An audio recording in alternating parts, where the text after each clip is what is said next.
Olá, pessoal, tudo bem? Estamos de volta com o nosso podcast da Oncologia DOR. Comunicação e transparência no cuidado oncológico.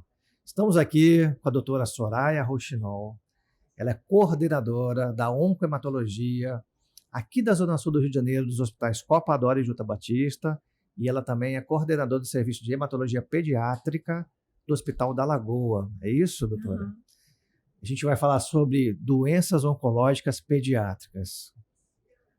Tema muito pesado, tema que a gente não gosta de ver criança doente, né? Ninguém gosta de ver criança doente, então a gente tem que ter gente forte, guerreira, gente que tem essa postura e o entendimento para poder trazer o melhor para cuidar dos nossos pequenininhos. Tenho 3 filhos pequenos, então eu sei quanto que a gente sofre só de pensar que está acontecendo uma feridinha. Imagina quando uma criança tem um diagnóstico de câncer.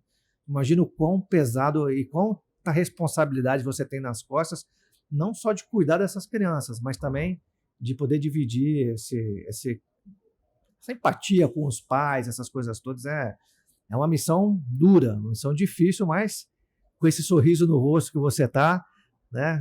Acredito que você deve estar espiritualmente muito bem para poder ajudar as pessoas. E assim, bem-vinda, obrigado de poder estar aqui. Fala um pouquinho da pediatria oncológica, como é que é esse negócio que a gente tem tanto medo de ouvir? Não, eu acho que a gente tem, hoje, por exemplo, no Congresso, nós fomos chamadas para falar sobre avanços e um orgulho que a gente tem enorme, por exemplo, é de estar podendo usar, e a gente já usou no Juta Batista, né, que é um hospital da Rede DOR, nós usamos agentes diferenciadores para tratar, por exemplo, o que era considerada leucemia mieloide de maior nível de fatalidade no mundo, que é a leucemia promielocítica aguda.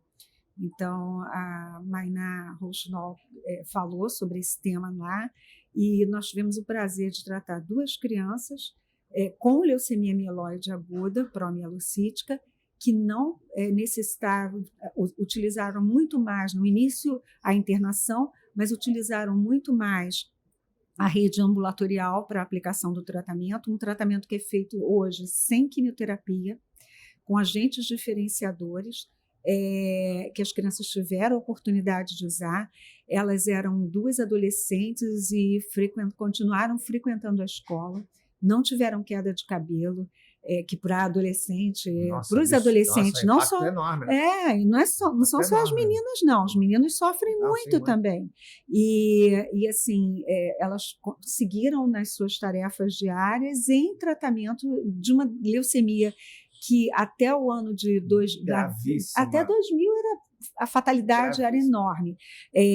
Nós apresentamos um trabalho que nós lemos no serviço, que é na Suécia, né, que é um país super de primeiro mundo, né, o índice de mortalidade, por exemplo, eles tiveram em alguns anos, agora eu não lembro exatamente quantos anos, mas eles avaliaram 107 pacientes com leucemia promielocítica aguda, e 30% morreu na primeira semana de tratamento, até o ano 2000.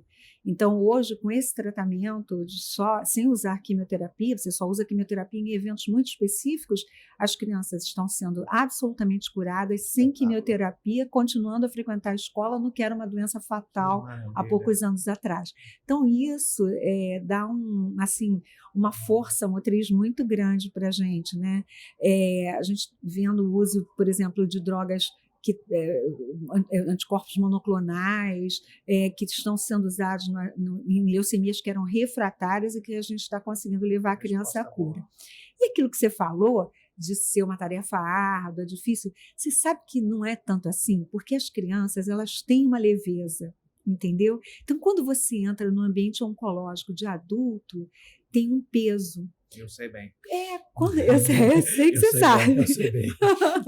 Esse peso é muito diminuído exatamente pela presença incrível, pela força incrível, pela capacidade de adaptação que as crianças têm, que nós adultos perdemos ao longo da nossa vida, sabe?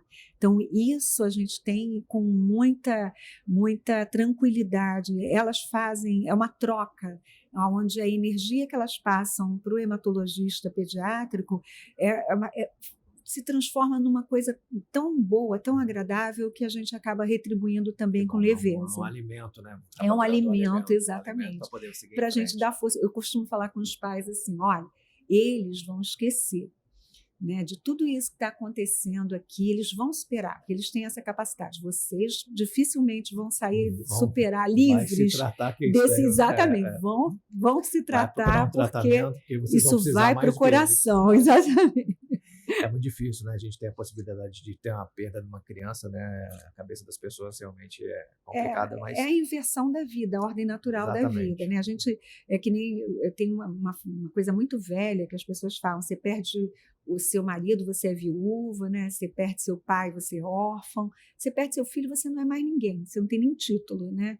Então é assim uma coisa que é extremamente impactante na vida. Você não perde uma criança na família, você perde a família, porque muitas vezes aquela criança que você não consegue recuperar, ela leva a família junto, né? A mãe fica destruída, os irmãos ficam destruídos, o pai fica arrasado. Então é muito difícil e isso precisa mudar, e está mudando, e a gente está cada vez boa, né? Nossa, cada vez mais a gente tem mais resultados positivos, tem maior felicidades no tratamento e na condição de dar suporte para essas crianças.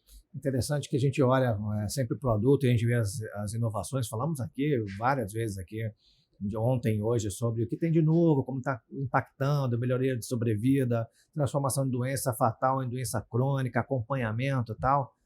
E na pediatria a gente às vezes não tem esse olhar, né? A gente acha que a evolução ela não vinha no mesmo tempo que vinha para o adulto. Mas atualmente as tecnologias novas, os estudos estão permitindo fazer isso porque está muito personalizado, né? Sim. As coisas estão muito em nível molecular, como você Sim. falou. E isso é de um benefício do 0 ao 100, né? Não importa a idade que você tenha. Porque como a gente está falando lá do nível molecular, celular, está muito próximo, a gente só precisa fazer o ajuste para o tamanho ou para o efeito colateral que pode ter. E se tiver uma terapia que não cai cabelo, a pessoa continua mantendo o dia a dia dela normal, sem impactar a vivência, convivência, né? Cara, que espetáculo, né? Isso é uma perspectiva maravilhosa, né? Sem dúvida. Agora, Marcos, é importante que, eu acho, você sabe, eu sou pediatra, né, oncohematologista pediátrica, né? Então eu sou muito puxa-saco da minha área. Então eu costumo brincar com os meus colegas todos e falar que o melhor médico que existe é o pediatra, Com né? certeza. Porque eu acho assim, nós pediatras, nós não olhamos o paciente, nós olhamos a família. Então nós perguntamos desde a época que nasceu, a gente fica sabendo tudo da vida da família, da criança, nós tiramos a roupa inteira do doente para examinar, a gente precisa achar metodologias, né? Porque hoje a pediatria atende de 0 até o adulto jovem, então vai de 0 a 20 anos. Eu ainda vou no pediatra. Né? Eu vou tentar ver se a minha me atende. Acho que não, mas não custa tentar. E assim, a gente tem uma visão muito global sobre o paciente, né?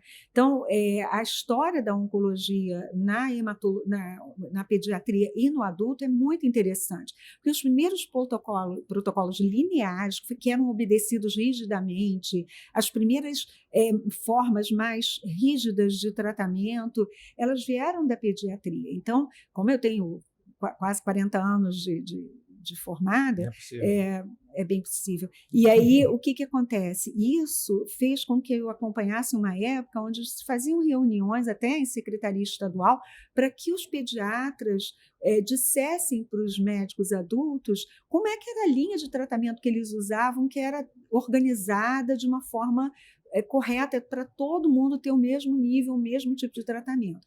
Depois, tanto os pediatras quanto os pais têm muitas reticências, muitos medos de jogar os seus pacientes, ou tinham, em estudos clínicos abertos. Então, as drogas sempre são primeiramente tratadas e liberadas no adulto, Então, isso começou a mudar, que nem você falou, porque aí, durante um tempo, as novas drogas, as novas terapias, os novos avanços eram totalmente focados em adulto. Hoje, vários estudos, inclusive o FDA, ele, para liberar muitas drogas, ele obriga a que sejam feitos estudos paralelos em pediatria.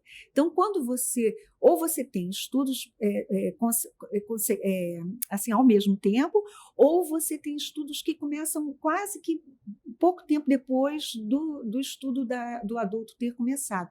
Então, está também agora, eu até brinco com os meus amigos de médicos de adultos, que é assim, a gente andou na frente, a pediatria andou na frente, depois nós estamos agora nos juntando, cuidado que nós vamos passar vocês de novo. Não tem dúvida nenhuma. Você sabe que os melhores gestores de saúde eram pediatras. Sim, tá? Eu não, desculpa, Deus. Aqueles que eu aprendi a ser gestor, todos eram pediatras. Todos. Pediatra tem que ser mais organizado, né? Porque ele precisa de uma organização para poder lidar com todo aquele tumulto que você falou. Sempre, né? Não é um paciente isolado. Você vai levar para casa, não é o seu paciente, né? São os problemas da família. Sim. Então, você tem que se organizar para ter, dentro das suas ações, uma coisa com problemas limitados, senão você está perdido. Não consegue conduzir. Exatamente. Não, isso vocês desenvolvem com uma clareza, uma tranquilidade assim que é invejável. É muito bom mesmo. Soraya, te agradeço. Imagina, maravilha, eu que agradeço. Excelente notícia de que a gente está evoluindo no cuidado oncológico para a criança, porque isso eu realmente falei para a gente é muito impactante, apesar de vocês conduzirem exatamente muito bem, com esse sorriso, com essa leveza. Muito obrigado por ter pessoas que nem vocês, cuidando das nossas crianças e com essa perspectiva agora, né? De ter sempre um futuro melhor, ter uma cura e tal. Eu que agradeço, foi um prazer enorme. É o primeiro ano que a pediatria foi chamada para participar do Congresso de Oncologia.